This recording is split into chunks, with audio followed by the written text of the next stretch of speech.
दोस्तों सोचिए, अगर कोई अचानक शहर के बीच आकर खड़ा हो जाए, बोलना न जानता हो, चलना मुश्किल और अपनी पहचान भी भूल चुका हो, तो क्या होगा।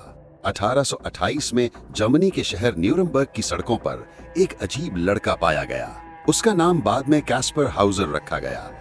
जब लोगों ने उससे बात करनी चाहिए तो वो सिर्फ इतना ही कह पाता था कि वो जिंदगी भर एक अंधेरी कैद में रहा, अकेला फ्लोर पर सोता रहा और सिर्फ रोटी और पानी पर जिंदा रहा। उसे दुनिया के बारे में कुछ नहीं पता था, न पैसे, न घर, न शहर। जैसे कोई इंसान सीधा कैद से निकलकर आम जिंदगी में आ गया हो। कुछ लोगों ने दावा किया कि कैस्पर असल में किसी राजघराने का लापता शहजादा था, जिसे बचपन में कैद कर दिया गया था ताकि ताज किसी और को मिल जाए। मगर फिर 5 साल बाद कैस्पर पर छुरा से हमला होता है। वो जख्मी हो जाता है और कुछ दिन बाद मर जाता है। कातिल का कभी पता न चला।